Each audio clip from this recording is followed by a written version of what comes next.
you to call them. Over. Well, we'd fight over poutine while you guys are killing each other over the name of chips. We'd bring the maple syrup for you. It'll heal your This is a wounds. good point. We don't need to fight. We can just destroy these Canadian poutine-loving freaks. Yeah. These people who... What are you eating there? My God. Ah. Something fried and greasy with It's like a tiny stuff in it. I pizza. don't know. It looks good. Well, it's got like some kind of cheese stuff in there. I'm not really sure what that is. Oh, yeah, I like My it. background's Mennonite. This is one of those Mennonite recipes, so I don't know exactly. Fair enough. Mennonites have recipes? They think they do. Well, they don't write them down, obviously. Oh, wait, what? Is this one of those anti-technology, like, until, like, just beyond all reason? Actually, I guess any technology is beyond all reason. I've actually... Mennonites, sorry? Sorry, Mennonites, that form of Christianity. I thought you said Mennonist. Oh, no. Sorry, I was about to launch how I become a MGTOW this week. But, sorry, a Mennonist. Right, sorry, yeah. Well, maybe Mennonites were a forerunner. Maybe, yeah. They started from a guy. They started from a leader named Menno Simon, so I don't think it's actually related linguistically. Yeah, I love how Mennonites and Amish were both basically one guy who's like, you got to do it this way, and managed to attract, I mean, fuck, a bunch of, like, I always wondered who the hell was like, you know, this almond guy, he's a smart cookie. I'm gonna do what he says because he makes perfect sense. Like, let's all live without any kind of technology or anything. Because even the Mormons are like, technology, that's awesome. Well, I think it has something to do with just the time and place. You're in the right place, the right time, or I guess from our perspective, someone was in there at the wrong place, the wrong time. Oh, excuse me. Oh man. Kind of like Trump. Trump right now. How many people are looking at Trump thinking he's going to win, even though they don't like him? It's not like he's the greatest genius to ever hit the planet. But I think I've actually grown to appreciate the impact he's had, because I feel like the Republicans sort of got used to doing things the way they were, which isn't inherently bad. Like, I'm all for any political party doing whatever the fuck they want within the bounds of the law, but you know, just I love Daddy. Huh? I love Daddy. Well, I'm super Trump, 120% Trump all the way. I am. But I think the Republicans, you know, just one example, the whole gay marriage thing. You know, 10 years ago, it was perfectly socially acceptable to just say, no, that's wrong. I mean, and yes, I know, even Hillary. I'm not a Hillary fan, so it's okay if people say shit about Hillary. I remember that. I think even as recently as the '08 election, she was against it. And then, you know, the culture shifts. Huh? I'm against gay marriage. Okay. Well, but we weren't talking about you getting gay married. No. I'm against it because it impacts on me. It impacts on every married couple. It's very unfair to people who are getting married and raising families and putting out all that outlay and expecting their children to pay into the pension pot for a gay family to have absolutely the same rights and benefits and that kind of thing, but without all the responsibilities. I mean, married couples are given those benefits and responsibilities because they are contributing very, very much from their own efforts to the future of society by producing children who will become useful members of society. Gay couples are not doing that. They might bring children up, but they are not producing them.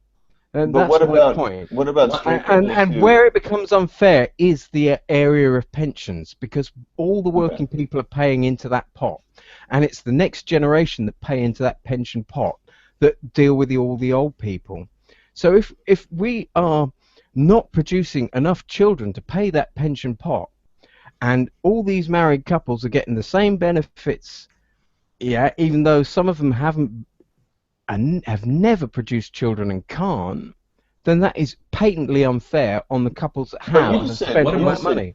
You just said can't. So what about couples who either can't have children or choose not to? Like my wife and I don't have any kids. Yeah, but they're outliers. They're outliers. Right. Okay. You don't so have any kids. Well, now you're moving the You goalpost. son of a. Well, right, but now you're changing. Well, first you're like, no, not X because X doesn't do Y, and I say, well, what about this other thing that does Y? And you're like, well, yeah. I'm saying it's an outlier because you're a very small proportion of the overall population. I'm not saying anything against it. I have a solution. You know, for you guys, it's not your fault, is it? You know, you haven't entered it. You've entered into a normal heterosexual relationship, and probably only found out once you were in that relationship that it wasn't going to happen. With gay people, they knew entering into those relationships that it was never going to happen. There would be no children naturally, and this is my the solution is my only objection to gay marriage. I rest.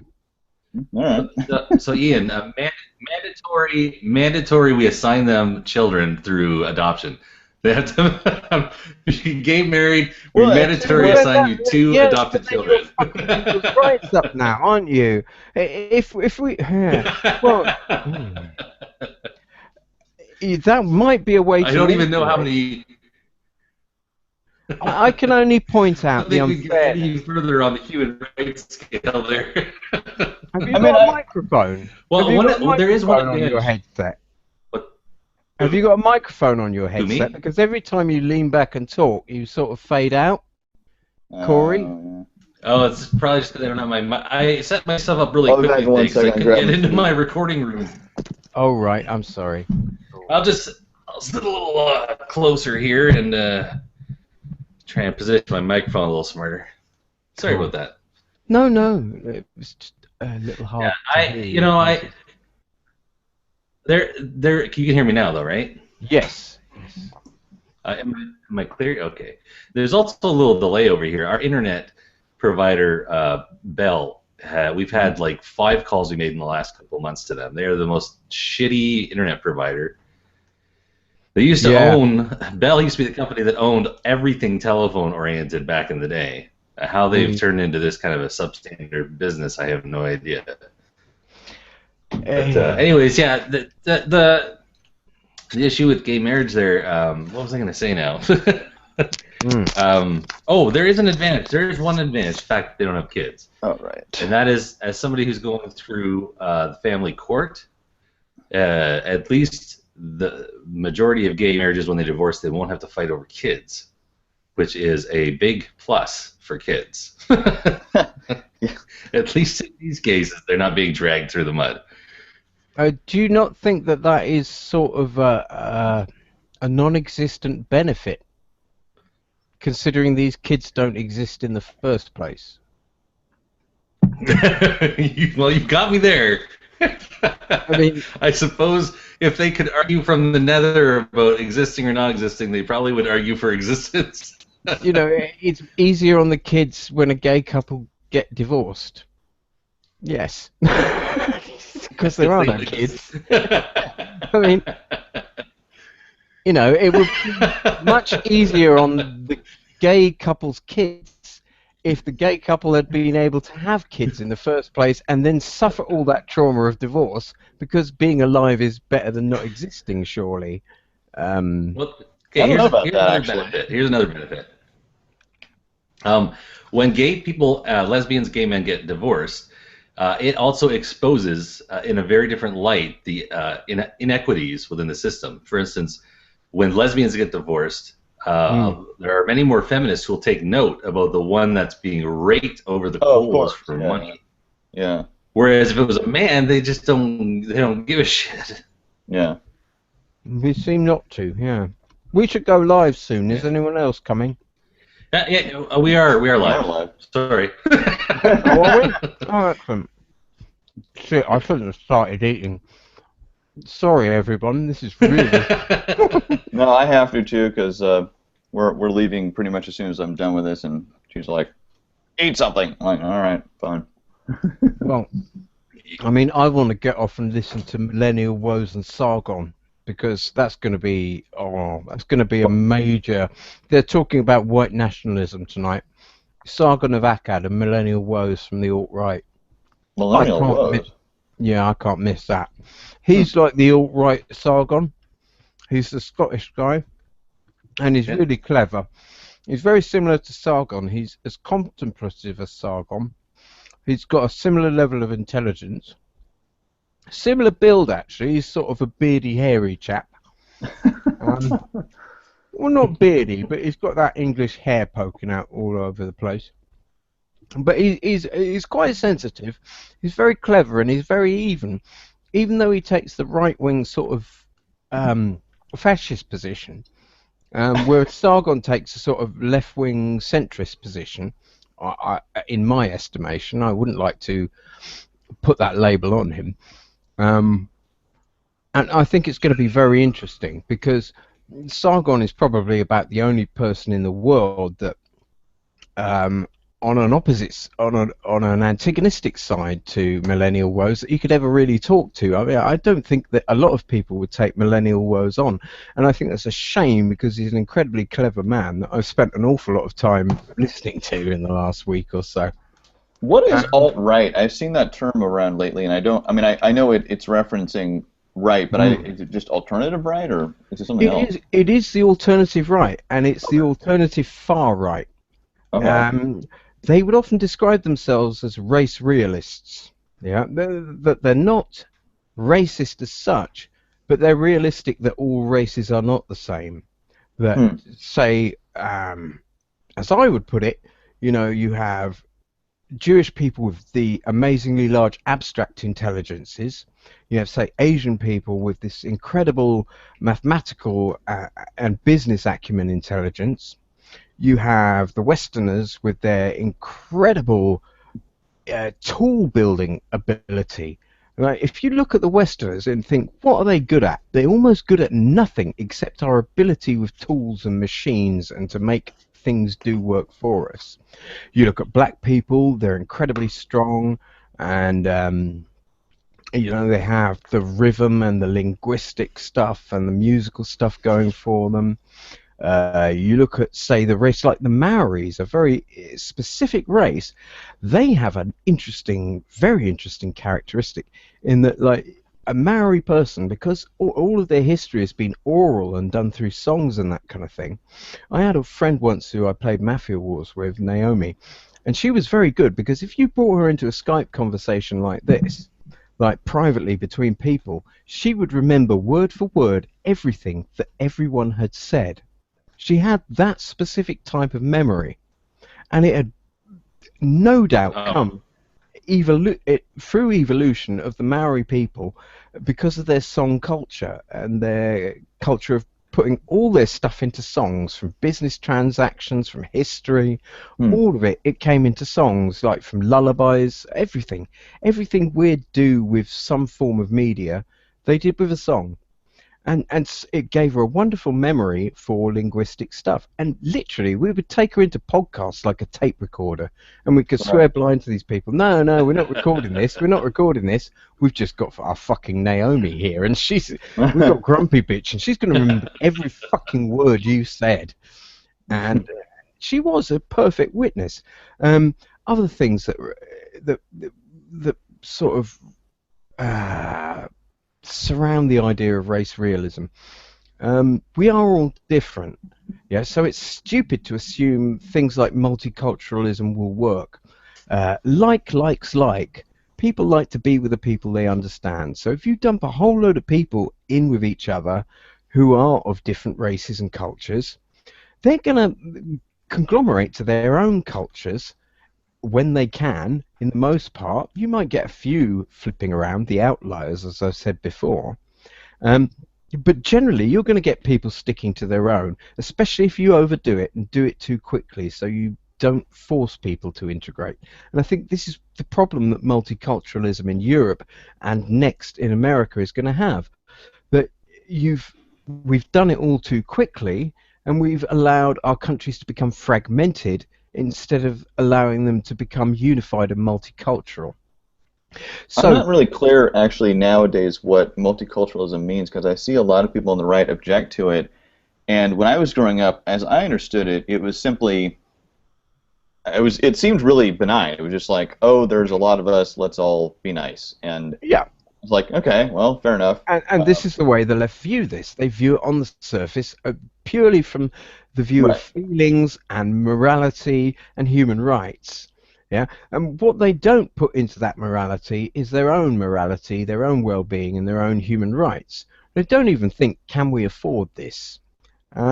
They assume Well, that there is it's infinite also money to pay for all of this, and there really isn't. Well, You're are you building just up talking problems. about immigration? Because it sounds like you're just talking about that. Well, also that as well, because this is an essential element of race realism and the alt-right.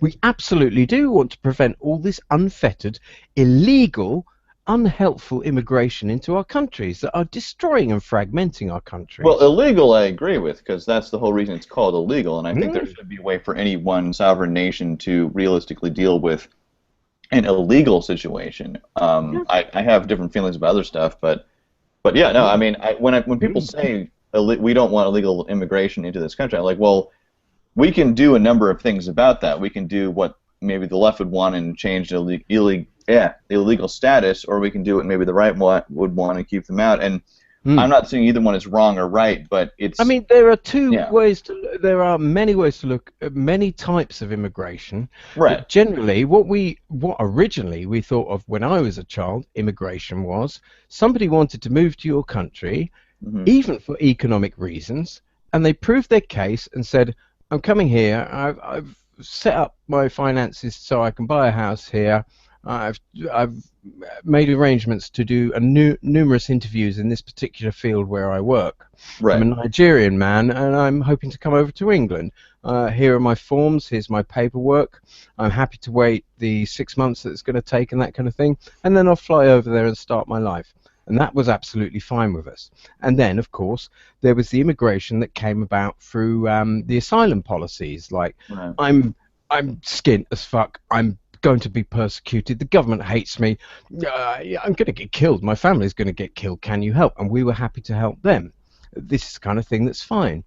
But when it's pure economic immigration, simply because I want a better life and I see you kind of have it nice there in the West, so I'm going to break in and have some of that for me. I haven't contributed to your country, but what the fuck? It sounds like you're talking about illegal, so it sounds like we're on the same page. Well, right, We but are on the same page. But the left are not. The rest of the world is not on our page anymore. They have a very different view. Come in, Corey. Yeah. Yeah, there's a couple of thoughts I have here. One, I'll start with the immigration you're talking about, but both of them, both multiculturalism and immigration, I think that they have evolved differently on I guess the political spectrum of what people think when they use this term. Yeah. What we're seeing now is there's been a change with immigration. Canada, I'm told, is one of the worst for this. When we see multicultural and immigration, we have a very different meaning than we did 40 years ago. Okay. The idea of immigration is it boosts your economy. I mean, aside from refugees, right? But it boosts your economy because you bring in people who are skilled labor in some way, and you sort through them all to make that they're going to be able to, in some way, contribute effectively to society when they get here. But now, our prime minister has been talking about, he's already brought in 30,000 refugees. He's talking about bringing in another 300,000 people from that region over the next year. Well, refugees is a whole this new is topic, not. because refugees is not the same as asylum seekers. Well, yeah, but this is come in vast numbers. well, this is asylum seekers come in their ones and tens. You know, that. Sorry. Right, exactly, and this is the change of the tone, right? This is how I don't think he's trying to lie. He just thinks of it differently, as someone like myself would think of it. I don't think he understands these terms properly. And to be frank, our prime minister is the stupidest prime minister we've had. He literally is a moron, and he just seeks to please people. He's a very, very dangerous man to have in our prime minister's office, in my opinion. Seeks to please people? Are you insane? I've never heard of that ever. I've never heard of our own he's a moron. Candidates kissing ass just for numbers. That's never happened. Oh my God. How do you put? I was saying earlier, the last guy we I ran a podcast channel, he would have 30 subscribers, and that would be it. You know, if he was making podcasts every day, he would only ever get to 30 subscribers. He's appalling. The man's an idiot. Would Hey, you mine listen is to small just, too. well, it's bigger than let's that, not let's isn't it? not judge by pure numbers, please. Even It's I've not got it's not it's 90 not how many numbers you subscribers, have. and It's I how you don't use them. mind. I don't want people to listen to me, especially. I just. But you know what I mean. Well, at any rate, the change in the terminology, when it doesn't boost your economy anymore. Our economy is already in a really shitty spot. So people that I know, for instance, in my hometown, are all looking for bottom level jobs, and all the immigrants that come here will be competing for those same jobs. There's no alternative, right? So now your economy is not growing. You're getting more on unemployment, more on that's going to be on welfare, social assistance of various kinds. There's no plan there. They're just like it's like a magical belief. If we bring in immigrants, everything will get better. Yeah, You and it know, like won't. that's not how this worked back in the day. Like, I'm hearing a lot of talk here do a about little homework. like contribution to society. So, okay, fine, that's fair. How do you guys feel about people who are not immigrants, but they were, whether they were born in the country or whether they were born outside of the country, but they, and whatever country, let's just say Fucking happy useless land. people. Useless fucking people. Well, no. The reason I ask is the arguments you guys are making. I mean, I think they're fair. Like a person should be expected to contribute something to society, otherwise they're mooching, and I think there's a lot of truth to that. But then That's not that. No. Oh, That's not quite the argument I'm making. okay. Yeah. I am happy for them to mooch in their own countries. Okay. I'm happy for our people to mooch in their own countries because we've built that into our problem. Do you know what I mean? We've built the numbers in for that. We've built in all the people who are going to become disabled or are going to get horribly depressed or something's going to happen to them that makes them less productive than they should be. We've figured in for that, but we haven't figured in for all these people who have much more interesting issues than that, and in their vast numbers, like all sorts of horrible, difficult subjects to discuss they are bringing with them, like the violence, the rape, the inbreeding, the health problems, the fact that they'll take all they can, they'll heavily live off welfare, and then they'll bugger off back to their own countries. They'll even be sending their own welfare back to their countries for their retirement. Well, okay. It's not on. It's insane. We're funding the world with what we're doing. Anton. Okay. Anton, a few years ago when I was over the road, I had a regular customer I go to at least once a week in the Toronto area. And usually I'd go to the counter and I'd stand there and wait for a while once I was in the door. And in the middle of having this discussion, this guy who was a first generation immigrant, you could hear his accent. He walked over to me and then just started talking to me as if I'd been included in the conversation. It was very strange. And he was complaining about immigrants. He was clearly an immigrant himself. Now, he had obviously been here for a number of years, but he started telling me about the ways that people from his country were coming to our country, getting set up on the social assistance network, and then going back and continuing to get the money using loopholes for decades. Right. Yeah. Right. Yeah, and there's things like this sort of thing upsets people. It doesn't make it better for anyone. The government we have in Canada, it seems completely either incompetent or unwilling to dive into these things. Like if this immigrant knew about it and was complaining about it, surely the government could find out and put a stop to it. But also there's a responsibility element. If they can't make our economy function again, and they start bringing in more people who are at the bottom level, we're not really helping those people. We're just switching them from one. I just wanted to make sure we were agreeing on terms, because it sounds like the argument is if one goes into happy land, one should be able to contribute to society, which I agree with. But then my question is, okay, what about? And Ian said like, oh, we've already built in the system that disabled, and I'm not even going to the disabled. I'm not even talking about that. Like, fuck the disabled. I'm saying I was going to go to what if. I mean, I was guilty of this too for a few years, and I'm not proud of it, but I chose. I was perfectly able to work. I chose to live off the system, and nobody kicked me out. And there are plenty. I know a lot of people, some that I can't mention names for various reasons, but who they do nothing. They literally do nothing all day. They don't have jobs. They're not going to school, and But because they were native born, I don't seem to be complaining about it. So my question is, why, if the offense, which I agree with, is someone coming in from outside the country and not contributing anything, not only not contributing anything, but taking stuff from the country and possibly bringing it elsewhere. I get that. But then why is there no outrage? And they also bring a lot of fucking drugs in. That's the problem. Fine. Heroin Right. Specifically. Like, pile on. Goodness for that, by the way. Because I never hear, or I feel like I never hear people on the right complaining about our own native-born, even third, fourth, fifth generation native-born people who don't. I know one guy in particular. I won't name his name either, but very close to me in terms of relationship, and as far as I know, he has never held a job ever. Like and he's been an adult for almost 10 years. Never held a job. Moves from basically couch surfs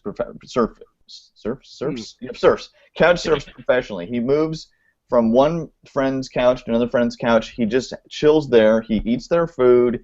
He sleeps on their bed. As far as I know, he has never contributed anything to society other than taking resources. But Hulk Hogan just won 100. Why aren't we working? He just won $115 million now, so Hulk Hogan won't be surfing on couches anymore. You don't need to worry about that. Right. Well, I mean that's my only thing, because now it sounds like we won't kick him out because he's a citizen, so we can't. But to me, that's somewhat arbitrary, isn't it? Like, the only reason we don't do that is because we've decided we don't do that, because we've made a rule that we don't do that. Well, why not? If the problem is mooching off of his own society and taking stuff, and the standard is contribution to society, I know it's like, well, we don't want to be fascist. Well, why the fuck not? If the problem is don't take. But see, for me, it's not that I'm angry. That isn't the problem, though, is it? The problem isn't don't take. It's not that simple. Okay. The problem is incredibly nuanced in that there is a massive. Well, it sounds like it's the outlier thing. Oh, well, this guy is only one of a trillion. So, well, right, but it's still. The thing is, we have to explain all the problems in the Middle East and explain why this societal drift is happening. And we also have to explain all the problems with our welfare systems and how open they are and how welcoming our governments are being to these people, because those two things have led to people killing themselves in crossing the Mediterranean to find themselves in Europe with absolutely no provision for them, which the governments should have done if they were so keen that this good plan was work. But here's the thing. Many of us on the alt-right are worried that this isn't an organised plan. This isn't designed to make Europe better. This is designed to kill Europe. It's designed to kill the Western countries. It's designed to ruin them. And it's been organised by the UN rather than by our own governments as a way to weaken the West. And right, but I mean, the UK is a sovereign nation, so it could just tell the UN, fuck off, we don't want to do that, as America did when the UN said don't invade Iraq, and America was like, fuck you, we're going to anyway. I mean, I don't. It's like make up your mind. Either the UK is a sovereign nation or it's not. We are a sovereign nation, and hopefully we're going to become even more sovereign with the Brexit. Okay. Yeah. As soon as I feel the Trump campaign is in good set for the election, I'm nipping over to campaign for the Brexit stuff full time. Oh, I don't know anything about that. Well, that's the British exit from Europe, from the European Union. We want out. Oh. We've had fucking enough of this shit. Well. Okay. For my part, Anton, I'm not angry at immigrants when I talk about this stuff. I'm angry at our government that they're taking blind ideology over proper administration. If we can't support an upward trend in our economy, that's not the time of being unskilled labor en masse into our borders. I'm not if even they want to saying bring you immigrants, shouldn't be against immigration. I mean, hate immigrants all you want, especially illegal. Like, I actually get very irritated when my left brothers preach, we should let in all illegals. It's like, well, I think a reasonable would be coming up with a system, and I'm not an expert, so I don't know how this would work, but coming up with a system where the society, something organized. Well, the society that is granting the work somehow benefits from the immigrant coming in. Now, in my little head, where I don't have any policy expertise, I thought, why not set up a branch of government, kind of like Homeland Security, which is set up in order to take on the scale, first of all. So have enough employees, pay them decently, and I know this is going to cost money, and no, I don't know entirely where larger government, from. Yes. Okay, so yes, larger government, hold on. And then...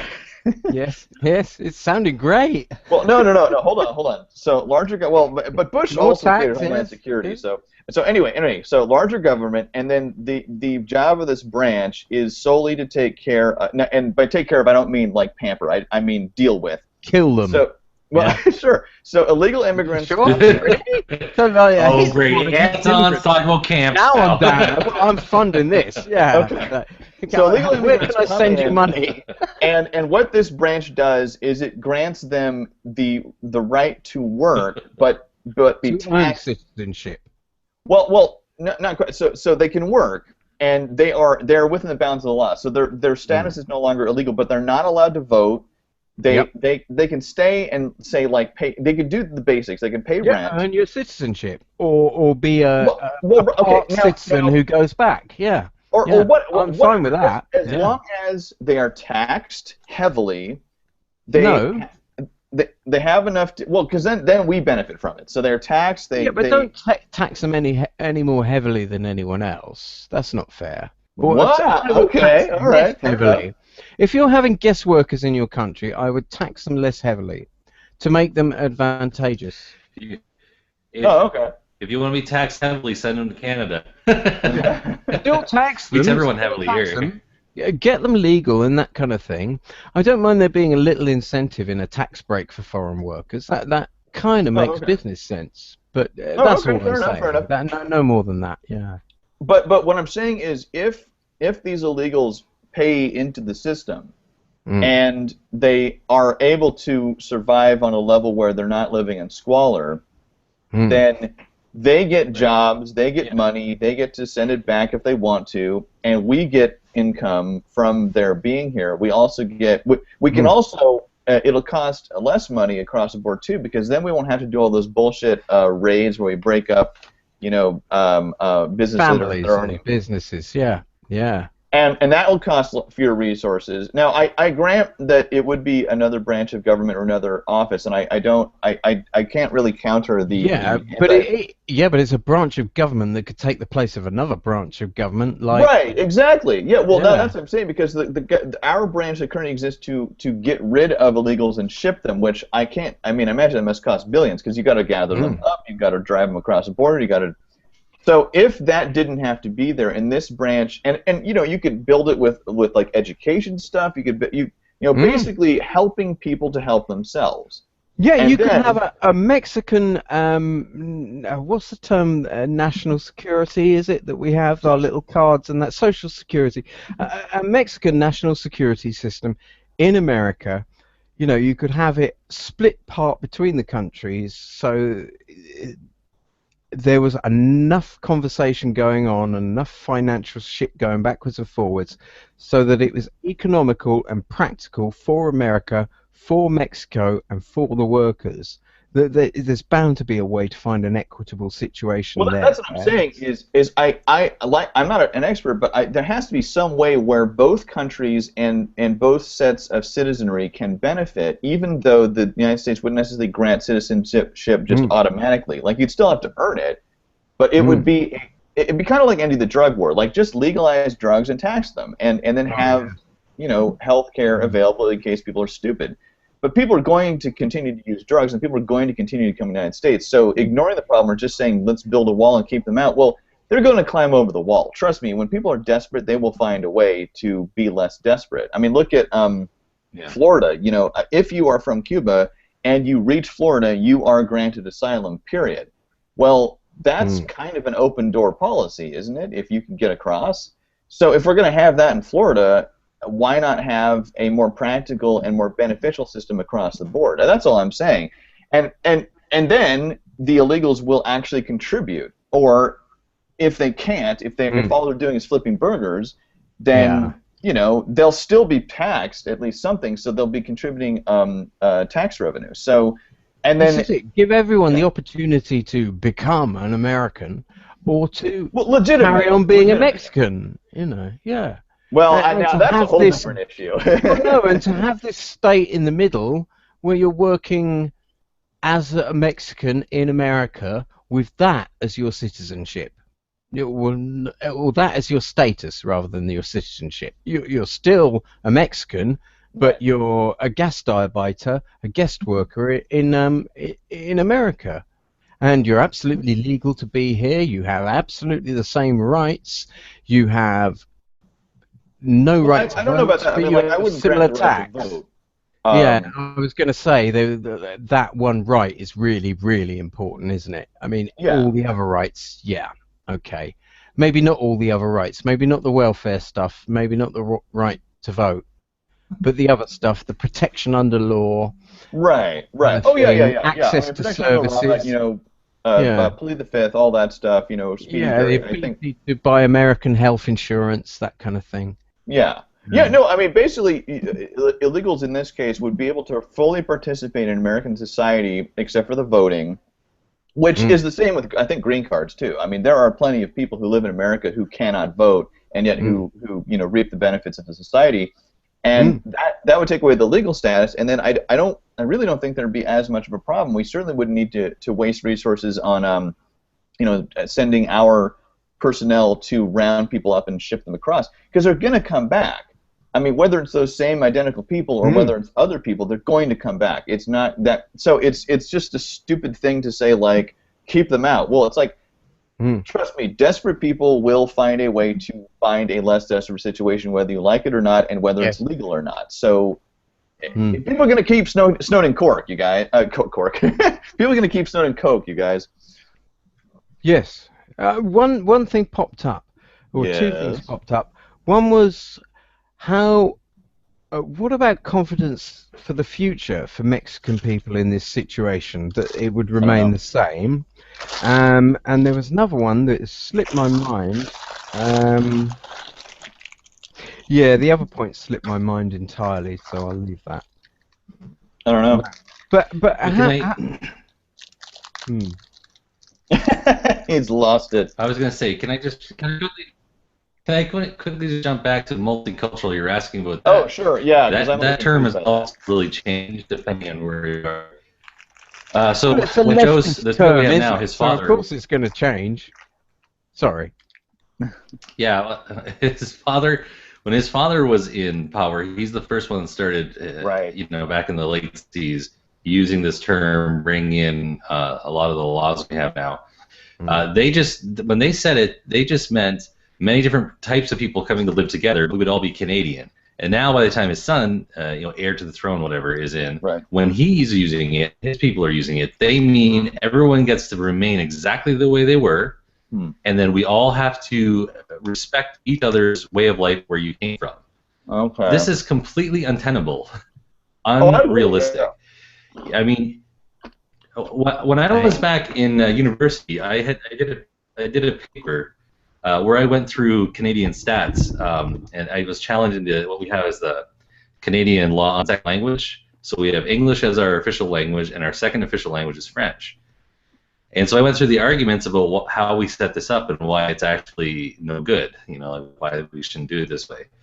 And during the process of that, I looked into some information about which different types of cultures do well versus which ones really struggle, according to Statistics Canada.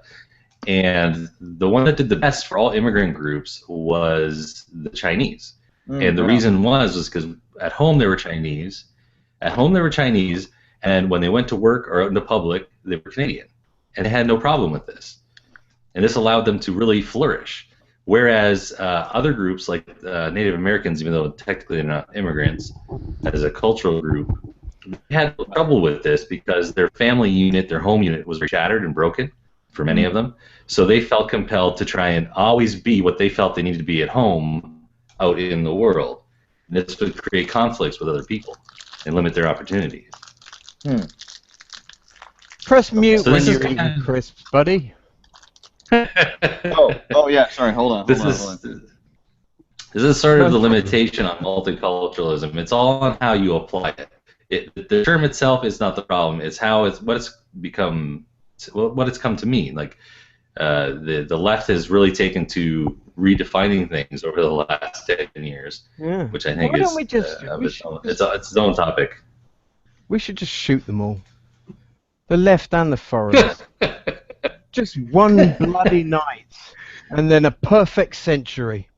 Yeah, Corey, I agree with you on. I mean, that's the thing. Like when I was growing up, multiculturalism simply meant like, let's not beat each other up because we're different, which I think most of us can agree with.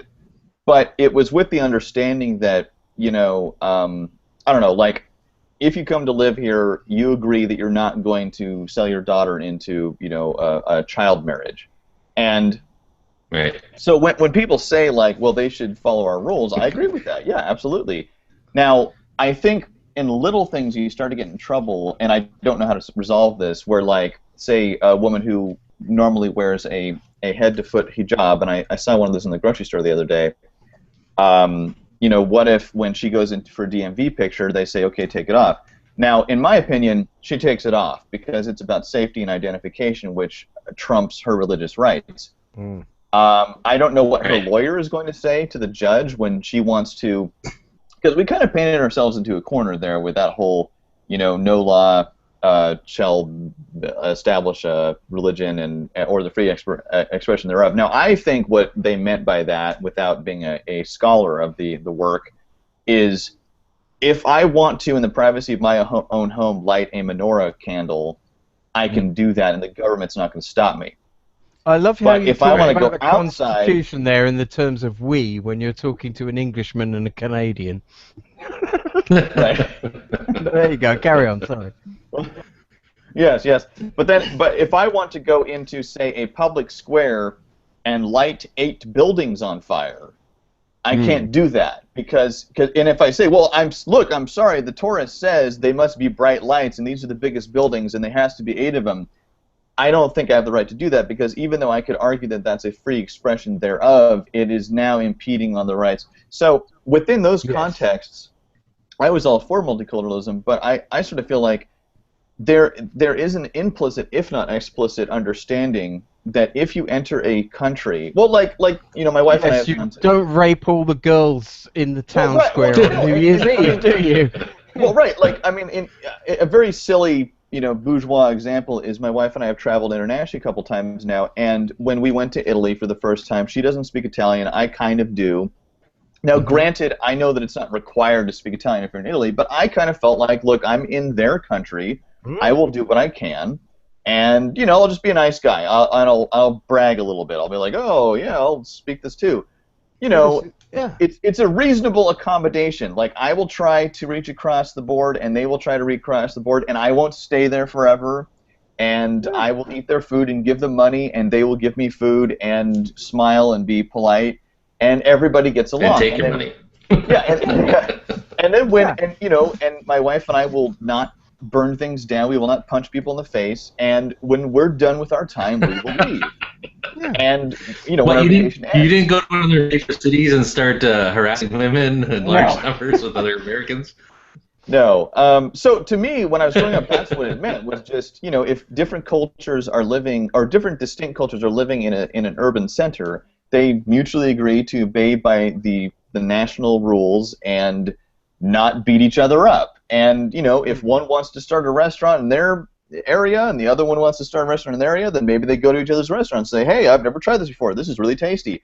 And that was sort of the end of it. So the thing you guys are talking about, I guess I've not seen it, I'm not used to. I'm used to a multicultural society. I'm quite old, and Islam has only become a problem in the later part of my life. And for years we had plenty of Islamic immigrants from Pakistan and that kind of thing. But before that, it was the West Indians, the Indians. We had plenty of those, Bangladeshis when there were the big floods in Bangladesh. Recently, we've had Gurkhas who've come into my own area because I live in a military town, which is why I always feel so safe on the internet. I'm surrounded by fucking soldiers. Yeah, and tanks and fucking aircraft and missiles and all that That'll shit. help. Fuck you, Islam. Fuck you. But multiculturalism had worked in Britain and was doing really nice. People were integrating and keeping their own stuff alive and that kind of thing. And it was beautiful, and it is beautiful. You go up to certain areas of London, like Brick Lane, where you have the finest Indian restaurants, and Indian people have told me the food there is often better than we could find in the centre of Delhi or Mumbai. You know, they've done it. Oh, it's wonderful. It's like a glistening palace, they say. And the same with the Caribbean areas like Brixton and that, where you can get. We have so benefited from multiculturalism, our arts, our music, everything. It worked wonderfully until we fucking threw Islam in it. That's what really annoys me, and that is what dragged me away from the left, really. Broke all the leftist ideas for me when I saw them supporting that, and me not being allowed to criticize what was obviously oppression and was obviously the most oppressive race on the planet. And from then on, I just like threw it all away, became incredibly red-pilled, and thought I have to build up everything I know again from basic principles from the beginning and relearn everything I thought I knew. And that's what I've done. And many other people have taken the red pill and just thought, right, I say a few fashy things now. And they haven't changed at all. They haven't made any new ideas. And we saw a lot of those in Gamergate. And I've been finding myself falling by the wayside with them by the dozen recently. Now Gamergate is over. I split up with Grimmachew today, James Deesborough. He's quite a popular commentator. We had an argument about multiculturalism and white genocide, and it wasn't even my meme. I just retweeted someone's meme, and he was jumping on me because he'd recently done a video about it. And at the end of the day, I thought, oh, fuck you. I've never liked you anyway. Bugger off. I blocked him. Have you guys seen the what's that? No, just... Go ahead. Go ahead. Have you guys seen the debate team in the States that supposedly, I think it's supposed to be #2 debate team in universities, they're saying. Should we do some... It's these black guys, and they're the last one I saw from them, they're literally debating why white people should be exterminated on university campus. The Harvard Cedar debating team. And they're niggas, white people, I hate you. Kill yourself. Breathing thing. White people must die because you're oppressed. I think of that as that video that C.H. Sommers sent out of feminists singing, and I was like, and that's when I sent out the tweet at the time. I was like, dear feminism, you're making it really hard for me to defend you. Yeah. I think I saw that tweet, and I was like, oh, right, amen, brother. Yeah. No, because I think it is probably still an issue, but it's like when I see shit like that, I'm like, God damn it! Like, because now everybody knows me. Like, oh, so you still cut? And I'm like, yeah, kind of, still kind of a little bit because this is bullshit, and I don't like it, and I wanted to fuck off. But yeah, I saw the debate. It was bad enough. Huh? Yeah, it was bad enough. The one guy actually said to him, "I'm a white guy. Should I go and kill myself?" And the guy's like, "Yeah, it'd make things better." The black debater. I was like, "Holy shit!" I don't care if you're in a formal debate. That like you're trying to win a formal debate, and for some reason you think that's just nasty shit to say, especially in public. It's not debate. He's not making a point. He's making a statement. He's not arguing his point. I'm just saying. It's not debate.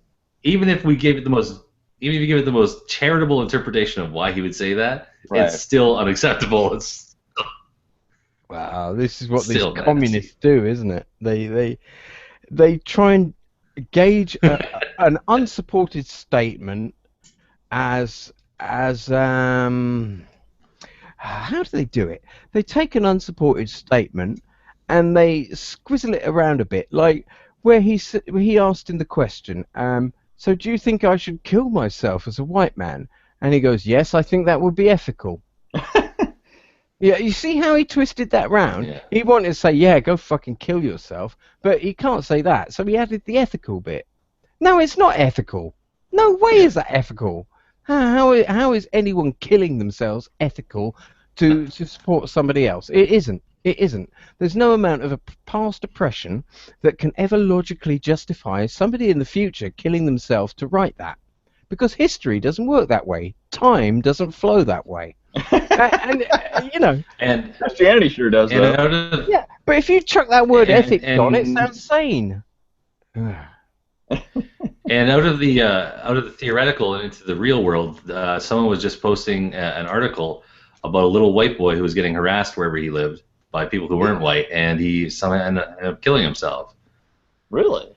So the vulnerable people, the vulnerable people are the ones who are going to actually be the ones to.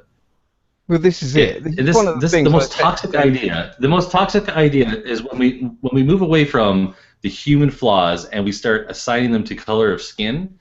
This is where we get into the area of stupidity. Excuse me. It is. It is.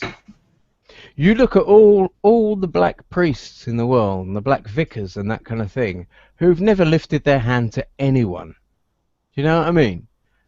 How do we judge a whole race if we're not looking at those men also? You know, all those wonderful women, all those wonderful black mothers around the world coping with enormous amounts of responsibility. How do we say black people are irresponsible without looking at the responsibility of these women? It is so nuanced. The people that I follow online, the black men and women, without question, every one of them self-made. They've worked towards their intellect. They've worked towards their commercial productivity. They don't. These are not black people who sit around blaming white people for stuff. Though many of them have issues with the system, it's never black versus white, simple and plain, right? And I think that's where as soon as you get to the point where white people are blaming black people blame white people, nothing gets done except for horrible shit. Like I've said before, I sympathize with Black Lives Matter in as much as it seems that the police killing of black people is disproportionate to the police killing of white people, although I don't know if I can prove that. So if that is true, I understand why one would start saying Black Lives Matter, although having seen their tactics multiple times in footage and elsewhere, I can't support the movement because I mean, just looking at the Milo talk a few weeks ago, all they were doing was in the back just shouting them down, and it's like, well, that doesn't solve anything. Or walking into a library where people are otherwise studying and just starting chanting, that's not going to do anything for you. Now, granted, it gets you on the news and it gets you, a talk with presidential candidates, but I actually, this is one of the few times that I kind of liked what Clinton said was, when they had the footage of her talking with a couple of leaders, and she basically told them, like, this stuff is not going to work. What will work is essentially forcing people to deal with this through legislation. And I don't know that I 100% agree with that, but I think she was right that, like, just taking the mic and crying and calling the whole audience racist and saying, my life matters, my life fucking matters, it's like, oh, okay, good for you. Do something about it. So it's really tough for me to see, these various movements where on some level I kind of agree with them, but on another I'm like, you guys just don't do it that way. Come on, like children. Yeah. I mean, because if you're gonna Ryan, who's often been on Games Experiment, he went to I think Ben Shapiro was talking at a local college in LA, and people were outside. This is the part that I object to. They were not letting people in. And like I'm all for, if they want to stand outside and chant until their lungs bleed, I'm fine with that. I don't care. But I saw the footage, and they were literally physically standing in the way so people could not get in. And that's what I have the problem with, because I'm like, you guys, you're not making it any better. No, they don't. They don't want to. They know they don't. No, I don't think. Exactly. I agree with you. I don't think they want to. I think they want to get on TV. which, you know... No, well, there's guarantees. that. They want to silence the lecture. They want to prevent the lecture. And Yeah. you've seen this in Trump's speeches. They were very clever in one of his rallies. They didn't immediately all stand up in a posse and riot. They'd do it in little groups. So that lot had to be taken out and Trump had to stop speaking. He'd carry on, then another group would do it. And That's still pretty amusing. Yeah, and they did it about 3-4 times. It was absolutely obvious they wanted to stop him speaking. But after that, he said, I saw a wonderful thing. This guy was going to stand up and shout again, and his mate said, pulled him down, and he's like, no, let him talk. I want to hear this. And I felt brilliant. Because Trump is good. Anyway, I'm digressing. I have really had a lowered opinion on protesting in the traditional sense now. Yeah. Watching, people repeating these small chants and screaming like lunatics, barring doors, hurling insults at anyone that passes them by, and if you really want to attack something, where I have a lot more respect are people who are able to argue intelligently against what's being said. Instead of shutting them down, let them say their what they have to say, and then counter it with what you have to say, and make your arguments good. I don't understand why it is that the protesters these days don't seem to be able to comprehend this. I think I can actually answer that, because I had a phase in my life when I was much more in that camp, and it's kind of like the I raped me shit. That crowd. Our brains release dopamine and other happy chemicals when we have feelings of like self-righteousness when we're part of a group. And I remember being in.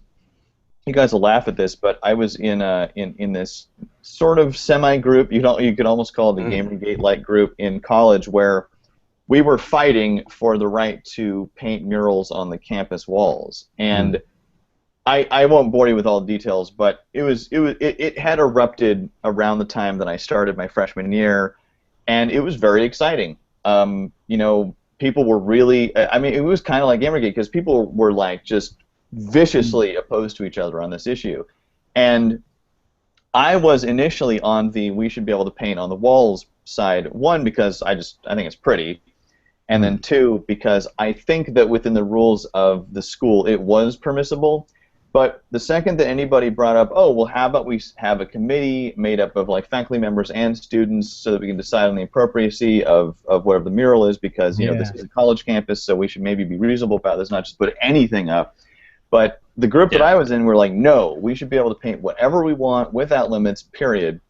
And then somewhere down the line, I think like a few weeks later, I started to somehow realize that, I don't know how I realized this, but I realized that I was kind of into the energy around it more so than the cause, because I was starting to you know what it was? This young woman, I think she was a year older than me, she said, in my neighborhood, people painted on walls, but we called it graffiti. I don't want to see that here. Like, I don't want to live in that now. Like, that's the reason I fucking went to college, is so I could escape that.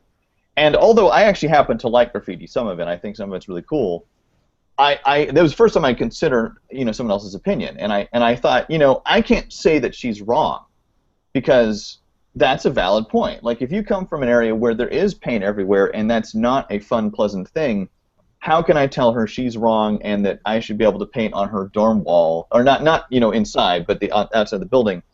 And if she doesn't like it, fuck her. So you were getting a rush out of it. Yeah, I mean, basically, and there were a few times during college when this happened where I just got a huge rush out of it, and chanting with people, you're part of a group, you feel excited, you're doing something like, you feel like you're doing something powerful, and when people, in fact, I had rocks thrown at me once when I was in this small group, and I remember feeling like, fuck you. Now, granted, throwing rocks at people is not kosher. Like, I don't encourage anybody to throw rocks at anybody else. But, I remember This is all anecdote, though, isn't it? What's this got to do with the price of eggs? What? What's the point? Well, no. What I'm saying is you guys are talking about why do Black Lives Matter do this? Why do people do this? And I'm explaining. I think this is why, because violence is important. It scares you off. It's. Oh no, no. Well, yeah. I mean, that's different. I'm just saying. Janice. Yeah. He's talking about the rush that you get from being in the group and chanting. You're asking why Professor Janice Fiamengo.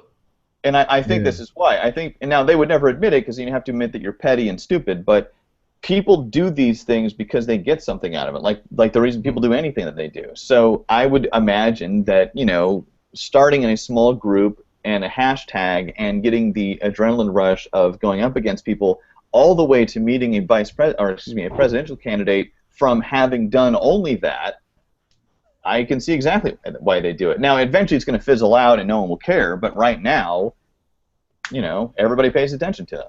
Kind of like Trump. Yeah, I was going to say Janice Fiamengo, we've had her on our show, she has the Fiamengo files. She talks about that. When she was younger, she was a feminist, and now she's fighting a lot of the influence of kind of institutional feminism on campuses. And one of the things she talks about is that she remembers very much when she was a young woman getting that rush of belonging, of fighting an evil force. Right. And that it's very intoxicating. Yeah. Intoxicating is a good word for it. Because in the moment you are convinced that you're right, you're convinced that you're doing the right thing, you're convinced that your group is the righteous group, and no one can stop you, and blah blah blah. And then it's kind of like watching a bad movie. About 2 hours later, you're like, wait a minute, what the hell did I do with my time? And I didn't even get laid out of it. I don't think it has much of an effect on me because I just know I'm always right and righteous. So well, there you go. You're just used to it. Can't give me as much of a rush. Yeah. I don't know about dopamine, but I certainly am a dope. I think this is why I prefer to be an advocate rather than an activist. Oh, God, yes. I mean, I don't get a lot of energy rush from this. I don't like arguing with feminists. Spinner Pete from chat has just said Janice Fiamengo is a personal friend of mine, and he does know her. And also somebody earlier on in the chat said when we were talking earlier about those other subjects, when we were talking about race and that kind of thing, Sathern said, but we already have in the US arrangements like the ones you're talking about, all under the category of legal immigration. And I think we spoke to that. And then he says, there's nothing like granting citizenship automatically. That doesn't happen. And I think, to speak to that, I think we were trying to suggest ways of how we could maybe get some new legislation for that. So I hope that you feel that answers you there. And then he says, you're talking about legalizing, granting amnesty to those who come illegally. And no, I don't think I was going to say, and I don't think we although Reagan granted amnesty, interestingly, because all the Reagan worshippers are like, let's kick him out, and he absolutely granted amnesty to millions. No, I would rather kick them all out and start from this basic principle again of you can come as guest workers through the right channels. I think that's how I'd clarify that. I think we covered that. I didn't even think about looking at the chat. Wow, look at that. I don't know. I only went to look at it. Is there a way for me to get that on the regular screen? Maybe. Is there a way for me to get that on the regular screen, or do I have to? Well, you put it up on YouTube. Do I have to? In your Firefox, and then you turn off the bit where it starts, because otherwise you'll get a massive echo. Yeah. Well, I muted it. Yeah, I'm seeing it now. All right, guys, this is my first time looking. Spinner Pete. All right, howdy, Spinner Pete. He's one of the solid lads from my group, anti-SJW Ultras. Yay! I should put a link in the low bar, possibly. No, I won't, probably, because it's someone else's channel. I'd have to go on camera. Facebook. Let's see, 1920 now. We've got about 40 minutes odd till Sargon starts, so... I'll tell you, the minute that goes, I'm buggering off the minute that starts. So Corey, I don't know if that answered why people do this, but that's what I think. I think that's why people do that.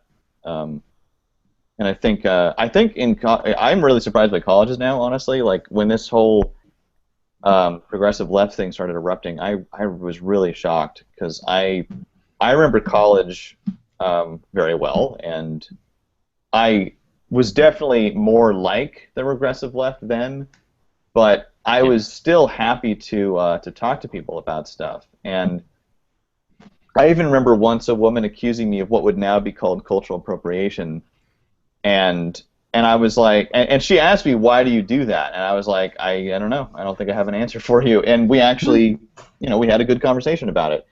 Because I was doing annoying things at the time. I was wearing like sombreros and serapes and shit. And Well, why is that annoying? well, I think It means nothing in bloody England.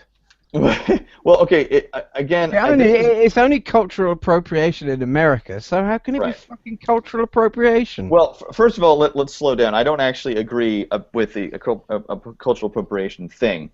What I kind of understand, what I kind of sympathize with is. It's like I find this annoying, just because it looks annoying to me. I find it annoying when white guys wear dreadlocks, because they have to put their hair through so much work to make it look like they were, oppressed Jamaicans or whatever. Yeah. And I don't care about it on a cultural appropriation level. I just think it's irritating because it's white guys putting on a mask for no good reason. Now, I hate reggae just as a genre. I find it really just intolerable to listen to. But that's a You're intolerant. Now, white supremacist. I kind of sympathize with a little bit with, if there's this white kid from Hillsboro, Oregon, which I am, and he knows nothing really about Mexican culture, and the only connection he has to it is dating someone from there, and they don't really see each other because she is still there and he's not, and he can't stop talking about Spanish, and he can't stop speaking Spanish in his shitty Hillsborian accent, and he also wears these stupid blankets around his shoulders because he's been to Mexico twice. I can kind of see where that would be irritating. Like, I could see where someone would see me as just a tourist acting as if I am somehow representative or a representative of. And I was kind of acting that way. I was like, I remember even getting into an argument with someone about which Spanish is better, because he was from Costa Rica, and I had learned Mexican Spanish. Well, the answer is no Spanish is better. It's a completely arbitrary, subjective thing. Spanish is better. Well, and if we're going to go that way, Castilian is better. But that's only because they won the war. No, Basque. Yeah, well, that's not Spanish. Yeah, isn't it? Oh, right. So I think I was trying it. Yeah. So in that regard, I can kind of understand, but I don't agree with the term of cultural appropriation, because I posted this on Facebook the other day and got a little bit of trouble for it. Even the term cultural appropriation is cultural appropriation because it's not native to English. It's Latin and no, they're both Latin. Both terms are Latin, and that's native to Latin. So if people are going to have The older I've gotten, the more I look towards my studies in history through the years, what I've been taught from there, the lessons, how important they are to understanding human behavior. Yeah. Okay, so when you look at the Roman Empire as a really good example, what made them strong was absorbing a lot of culture from first the Greeks, but then many different cultures as they expanded. They would take in what they liked. And this didn't... a lot of people, at the time probably resented the fact that there was a centralized power in the empire, but at the same time, it allowed for a great deal of peace and prosperity within its borders compared to outside of its borders. And so that was then, and this is now. There are changes, but for instance, even now in economy and politics, there's an understanding that if you bind multiple countries together with trade, there's far less chance they'll go to war. Yeah. No. And culturally, this is the same. Right. I'm going to war soon. Yeah. Yeah, I'm planning some nasty shit soon. I'm not going to tell. I can't tell you. I can't tell you. No, it's super secret. As long as it's secret, it's gonna happen. It's gonna happen, and you're gonna see big figures on the other side getting very, very butthurt at the very least. Hopefully, they'll disappear entirely, but you're gonna see, and nobody is. Shh. It's gonna happen. Be a sneak attack. Yeah, yeah. Blitzkrieg. And I think we should all do this shit. Oh, if only. No, no. It's going to be little insurgencies to begin with. Then a blitzkrieg.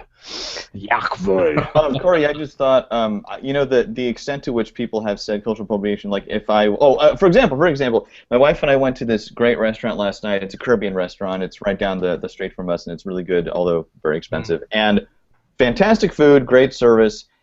And I have seen people say things like, if you eat at a restaurant that is not your culture, you're and I was really surprised. I was like, wait, that's so on that level, yeah. So it's racist, isn't it? It's basically saying, oh, don't put any money the black guy's way. Right. You know, don't give any money to your immigrant community trying to sell you food. Yeah. Wankers. Yeah. So You see, this is So this is where the term regressive becomes appropriate, right? Yeah. These are things that divide us, split us apart, and cause hostility and ignorance. And I know there are a number of YouTubers and what have you that are saying there's no such thing as the regressive. You know what? That's ridiculous. There are always regressive people. Well, yeah. There has to be regressive people on the left. It's just it's becoming popular, which is why we're taking note of it. Yeah. Getting very sick and tired of the cunts who believe Did you guys all this hear regressive shit. But there you go. Carry on. Did you guys by any chance hear Michael Shermer when he was on our show, the episode with Michael Shermer? Yeah. Oh, wow. I saw a very interesting looking post from Michael Shermer today that looked positive for our side, and I thought he'd always been a bit of an atheist neutral in terms of SJWs. Oh, no. He's not neutral. Well, aside from that shit He that came happened on our early show. No, but he was like Dawkins. He really didn't He came on our show, He I didn't think. like them, but he didn't understand them. Right. Did you learn him? Right. Did you teach him up? Oh, you good boy. Well, he came on our show specifically, I think, because he knew that this was a place that he could vent some of this stuff. Right. He's been going to campuses, apparently, and arguing with the regressive left. And his term on the end of our show, if you listen to like the last 10 minutes of his episode, he really lays into them. Yeah. Point blank. Nice. And he calls them things like namby-pamby bedwetters. Yep. Yeah. Yep. I bet they do wet their beds. Some of them. I bet half of two is Some people are into that. Yeah, well, I bet they don't do it because they're kinky. I bet they do it because the nightmares. Yeah. The nightmares. All these people on Twitter coming after me. Oh, I've done it. Corey, you'll be interested to know that I just started working on a new video in my ever-expanding A Linguistic Perspective series because I think it was Glebs. Would be interested in that? Well, I would, and he would. I don't know that you would. And Glebs posted a screen cap from, I guess, Shives has decided to stop doing the series that have stupid in the title because of people who are neuroatypical. And so I started working on this because I actually meant to address this a while ago, and I addressed it a little bit in my last one about MTV Decoded, this is where I have a huge problem with the regressive left and even with my fellow disabled brothers because there seems to be this overwhelming sentiment that there is just this standard list of terms that you can't use because they're mean to the disabled. Yeah. And in MTV Decoded, I talked about how it's very, very gray area. You know, there's a lot of gray there. It's linguistic, which means it's gray, which means it's fluid. And so you can't just have one master list because some terms are more obviously negatively going after disabled than others, and some are simply metaphoric, which is what I pointed out. So what bothered me about what he said, and what bothers me about what people say a lot nowadays, is they just act as if there is a list, and if you just follow that list, then you're doing it right. And I spoke specifically about the term blind to in the last video I did because I know that that's a metaphor. So when someone says, "Oh, you're blind to this problem," I know they're not talking about blind people. And it gives you a perfect cue to say, "Hey, I'm blind to a lot of things, honey." Right, exactly. Yeah. So it's a perfectly acceptable thing to do. And one of the lists that I saw, which I quoted, said that you basically couldn't say this anymore because it was sensitive, it was insensitive. And I'm like, no, it's a metaphor. Or some people say, oh, he was really short-sighted regarding that, or oh, they were myopic. And I'm like, yeah, it's a great metaphor because short-sighted, it makes sense. Now, I actually felt that what Trump did was on the side of and I know we shouldn't care about whether it's offensive, and I don't personally care, but when he was kind of mocking the journalist, that is where I would actually say that I personally object to it, and I don't care if other people do, because that wasn't about, like, the intent, as far as I could tell, was about, you know, insulting the guy. It wasn't about having fun with him, as opposed to on Games Experiment when, you know, well, like when Karn says I have a micro penis, like, first of all, we all know that's not true. Well, I know Corey does. But the rest of it, it just, you know, it's among friends, and we all know each other, and so there's a familiarity there that's been earned. And so in my opinion, what Trump did was ableist just because it was an intent probably basically to say to his audience, this guy is stupid and he does this stupid thing that I'm going to make fun of because it's just obvious. But honestly, the biggest objection I had to it was it just wasn't a very good joke. It wasn't very creative. It was basically like someone flipping me off and asking me how many fingers they're holding up. It's like, okay, I've been hearing that since I was derivative and no, derivative, exactly. Now, that honestly is my bigger objection to it than the so-called ableism, because it's like, Trump, if you've got that big of an audience, which you do, obviously, and you're going to go there, I think actually it would have been much more effective had he told or done something really funny, because then the guy himself, who was the target, may have even laughed at it, and then it would have actually earned Trump a few more points and sent all of the journalists into a spin, because then they wouldn't have known what to make of it. But yeah, that stuff I am particularly sensitive to, and it really bothers me, because when people like Shives take an authoritative stance, like, you know, the committee has voted and this is how it should be, it's like, well, okay, for you, but not for everybody, and you should not act as if for everybody, because there is no consent on this. Like, there is no great disabled committee that said, oh, you can do this or not do that.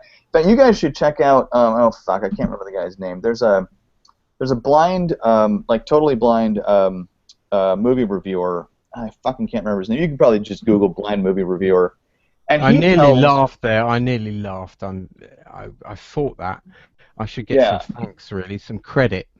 Yeah, and I'm improving. I'm improving. Blind movie reviewer.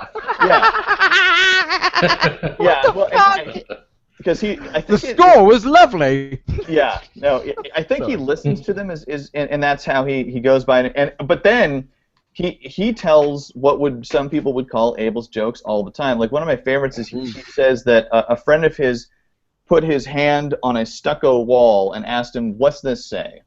So, you know, it's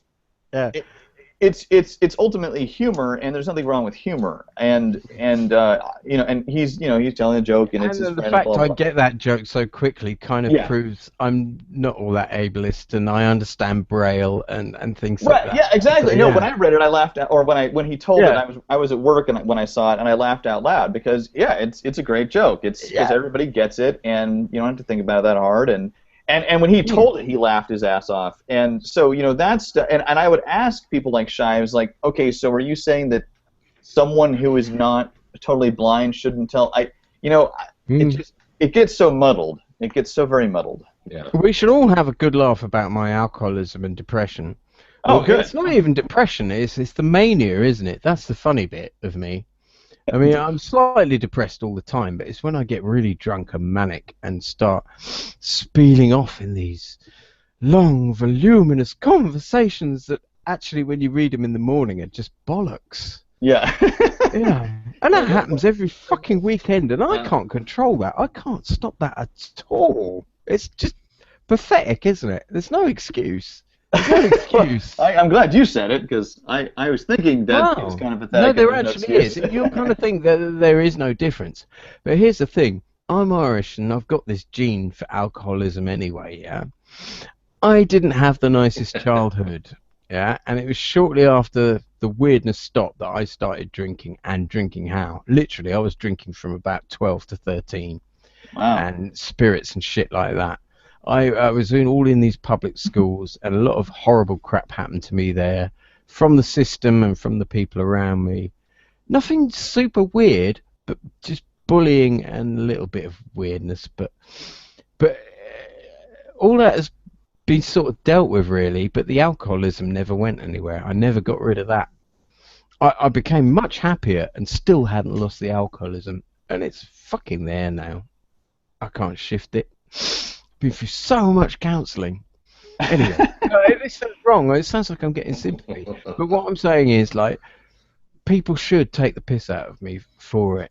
This is my disability. I mean, that and the dyslexia and shit like that, and all my spelling. And this kind of shit happens to me every day. Like, people having to go, oh, he's pissed out of his head again, writing shit about me on Reddit, or like just correcting my spelling continually. And that, yeah, they do. Oh, I've had some weird stuff. Like, you can be surprised that you anger people just by being yourself and being a bit of a failure. And that other people will go away and write about it, and you think, why? Or, I haven't actually hurt anyone. I've just been pathetic. Why is this a problem to you? But there you go. You know, anything is currency on the internet. So I do think people should explore not their privilege, but explore their fuck-ups. And I think that's a much better way to understand other people's problems and disabilities. Yeah. When you understand that you're not so fucking perfect yourself.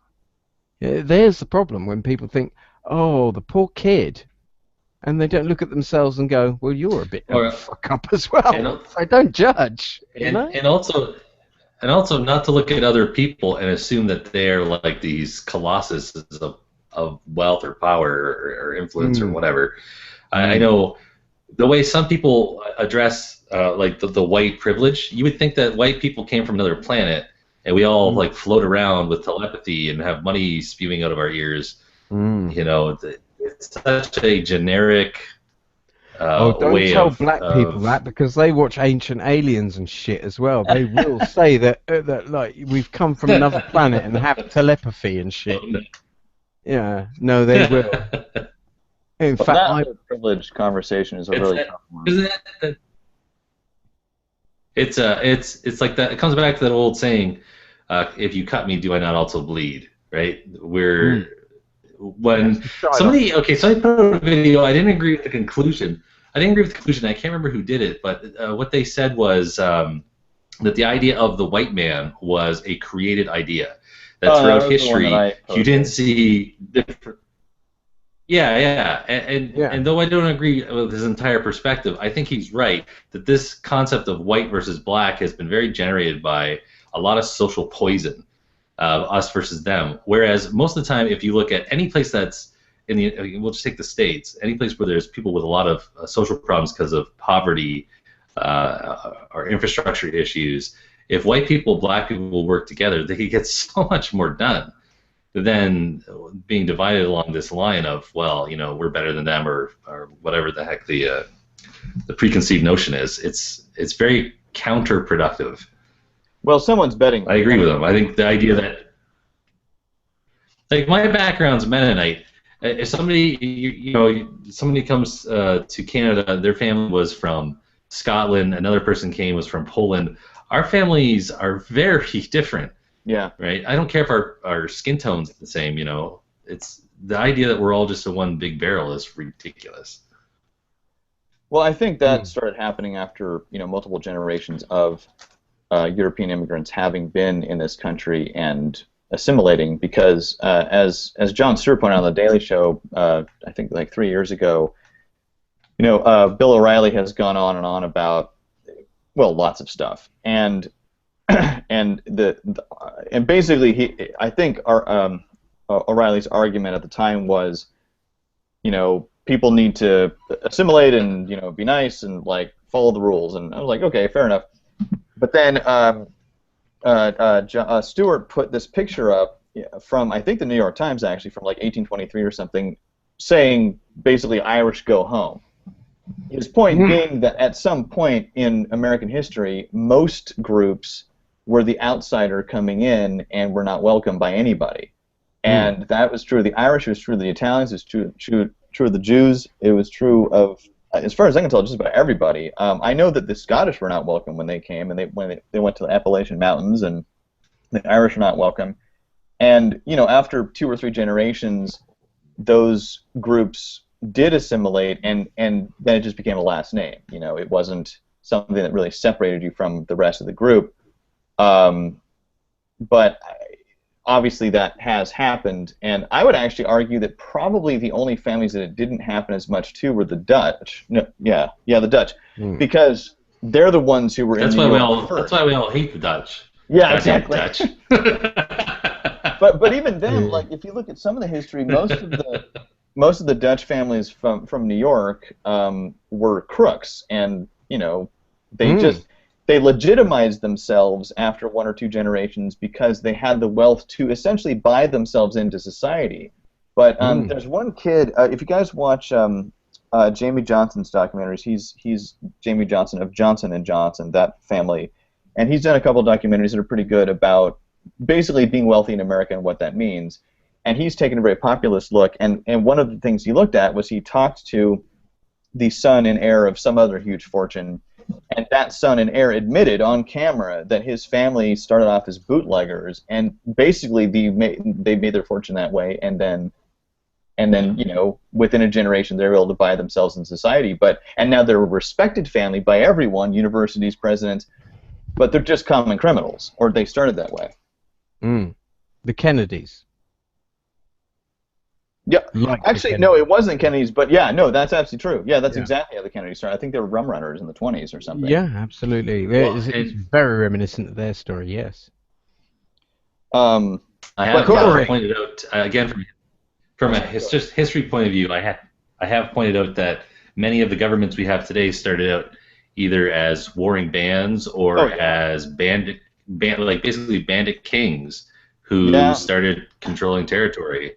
Well, fuck the Anglo-Saxons slaughtered each other for centuries.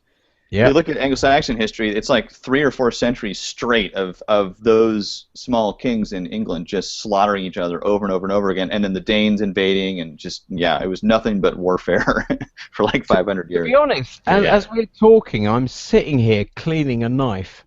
And actually, on that note, I gotta go watch Zootopia, but you guys take care, and maybe around on Thursday or whatever. Yeah, Zootopia. What? That's that furry porn movie, isn't it? Yeah, exactly. Yeah. You filthy little beast. All right. You're gonna have a good fap. You're gonna have no. It's not a fap, is it? It's a yiff. You're gonna have a good yiff cinema. Oh, he left. Oh, he's gone. All right. So he's that keen to get anything.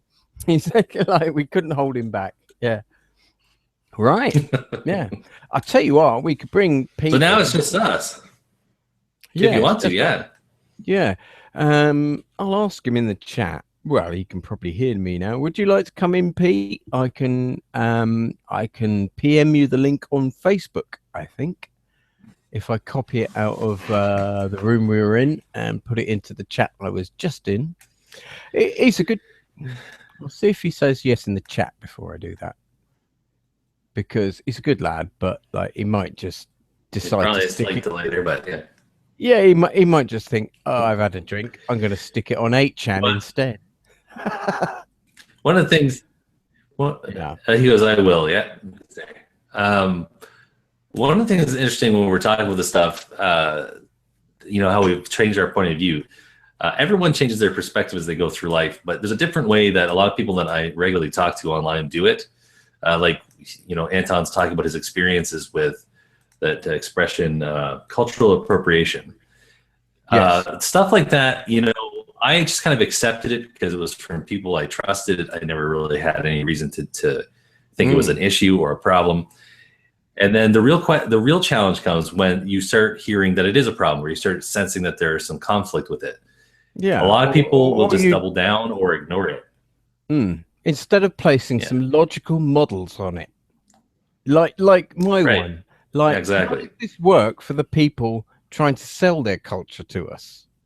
Like, how is it less racist if we don't eat Chinese food? from immigrants in our Stupid. country.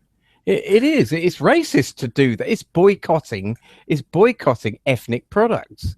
It's what they're saying. And they say, oh, cultural appropriation is bad. We'd like you to boycott foreign products. What the fuck? Well, it was using Europe as an example. Was it not for Europe? Was it not part of the way that you guys stopped killing each other? Wow. Wasn't it also because you opened up trade and cultural exchange? You know. Well, you know, it's. No, we never stopped killing each other. Look at the Second World War. I mean, look at Bosnia. But since then, that's what I'm talking about. Europe is always at war. We're always at war with each other. Let's see who's at war with each other in Europe at the moment. There must be someone. Oh yeah, Turkey's at war. Back in history, though, it's just we don't admit it.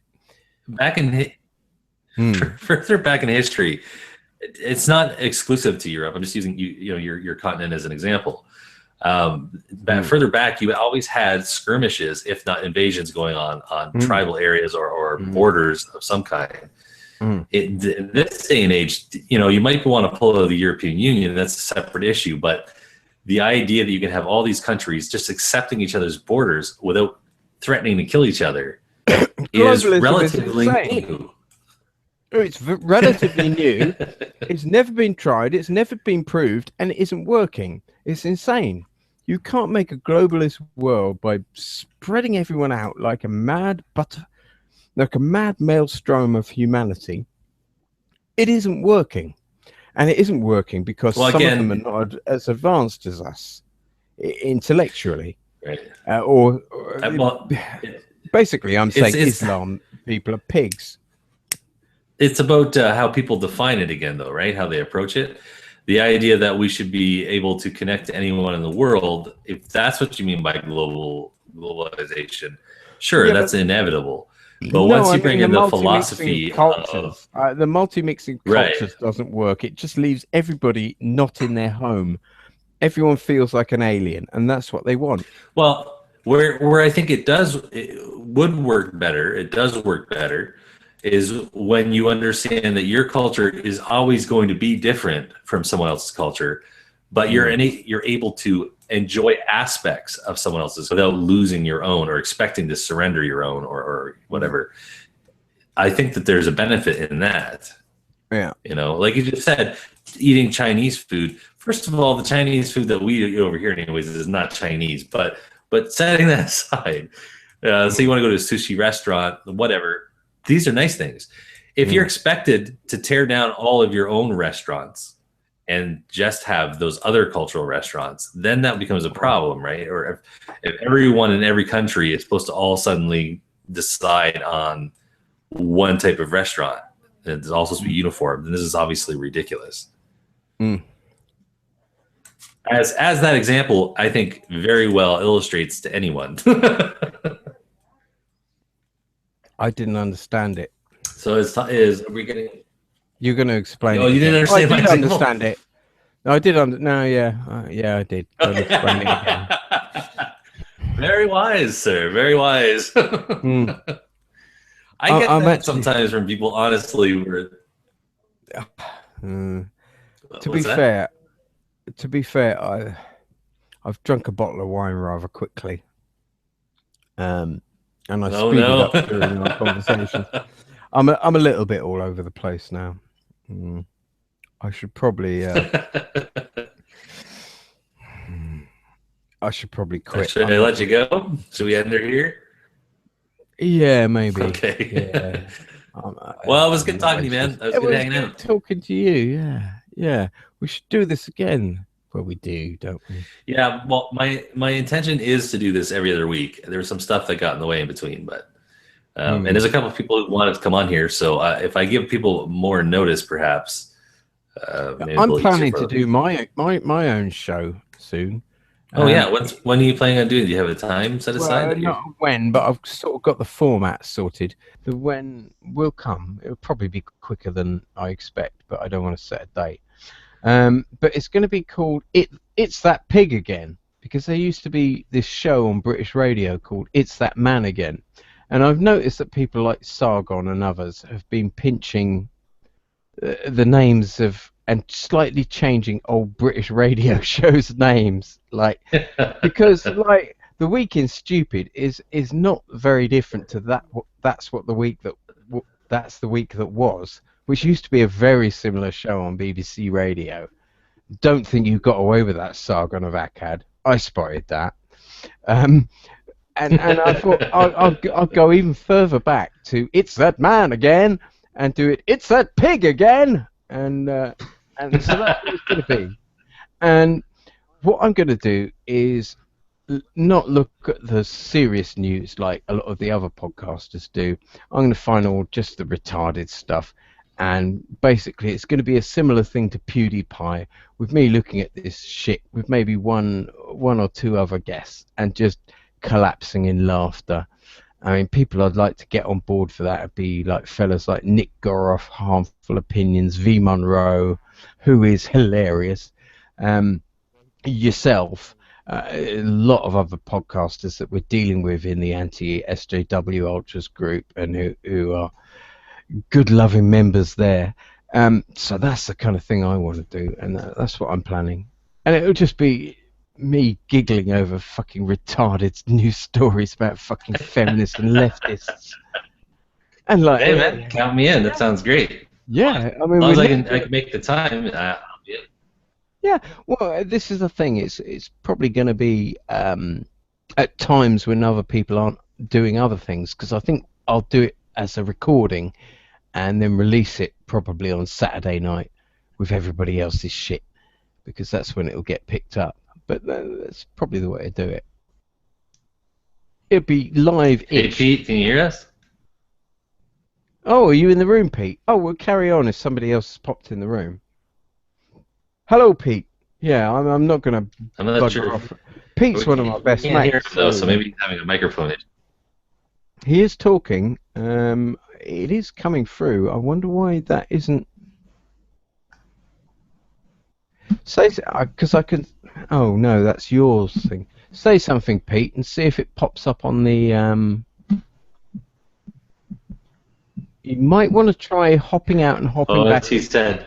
He says in the chat, "I'm putting my mic on," so maybe he's still having an issue with the mic. So he just doesn't. He's not mic. If he's got a Mac like me, sometimes when I hook my mic up, I have to manually go in and set all the stuff to the microphone. Yeah. I mean, I love my headset because I just.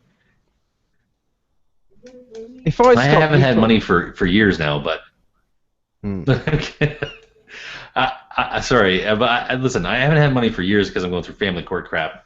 But you know, when I had money at the last moment, I got this computer. It was $2,000. I had saved up a long time to get this, and I cannot help it. You know, I know it's going on. It's about 3 years old now.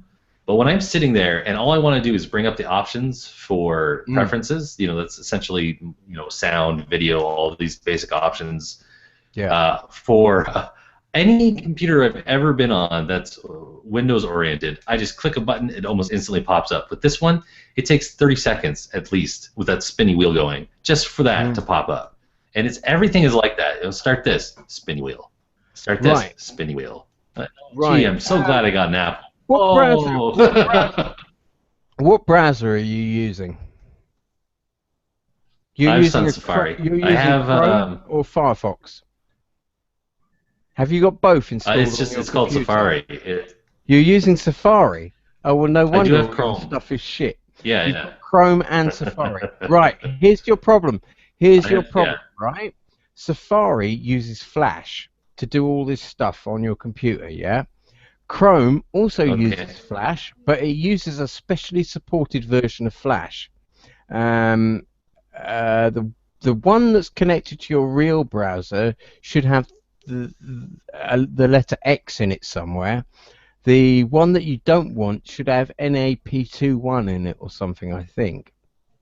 So basically, you've got two versions of Flash that are one for Chrome, one for Firefox and Safari and all them other browsers, and they're conflicting with each other. I had this problem, and so when they conflict, that's when you get in that spinning circle.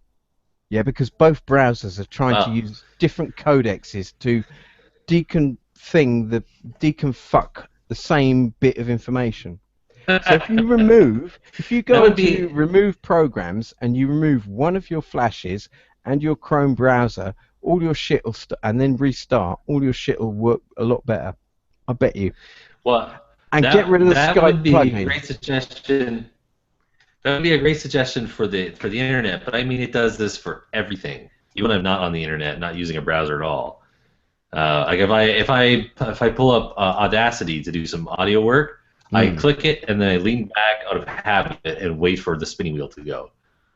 It shouldn't take that long. And I don't know how they've set up. I've gotten every year they do a complete upgrade to a new version of their operating system. But every year that they've done it, they've screwed something up. So this year I didn't even upgrade. It's a free upgrade, and I didn't even do it because I'm so afraid of what's going to go wrong. Yay! I tell people what Apple does well, it does very well, and what it does not do well, it does very badly. Oh, it's an Apple. Yeah, it's a Mac. Oh, no wonder. Oh, right. You poor fool. You spent twice the money on something that doesn't do anything. It's very secure. It's very hip, but nah. I've got to tell you, like the audio work that I've done for my podcast has been really, really a lot easier for me to get it done and get it done really well. Same with there's a lot of video options that are really good. You can do this stuff on a Windows, but I think you have to be more proficient. That's the thing. You have to be a bit more tech savvy. Fair enough. But anything outside of those, I've had nothing but complaints. Like video games don't even fucking get me started. Like there's nothing for Apple. No, there isn't. Just nothing. I think Pete's still having trouble with his microphone. Yeah. Well, maybe we should just shut her down anyways. We'll try and get Pete on in 2 weeks, Pete. Remember to come onto the live chat if we don't get you any other way. And well, I'm going to we'll try and get your scoop done. Yeah, I'll be doing podcasts sooner than that, and I'll get Pete on. Yeah, Nice. I'm sorry that it hasn't worked tonight and that you haven't had any luck with your microphone, mate. Okay. Yep. His mic is dead. The mic's dead. It's a damn shame. We'd best shut down then. I'm getting a bit tired. So, from Pete, myself... You need to pass it. Yeah. Well, I don't need to pass out. I'm perfectly sober, but I'm just tired. I've done a lot today. I've done an awful lot. I mean, my drink of wine was supposed to be me turning off at the end of the day. I didn't expect to suddenly leap into a podcast, but then I did. Fuck it. So all right, man. I'll talk to you soon. And to you. And everyone out there, remember, dear listeners. Sorry. Remember, everyone out there, don't be a regressive left. They're pricks. Yeah. Don't be a communist. They're all communists. They're lying to you. God bless. Alrighty. Achtung! We're off.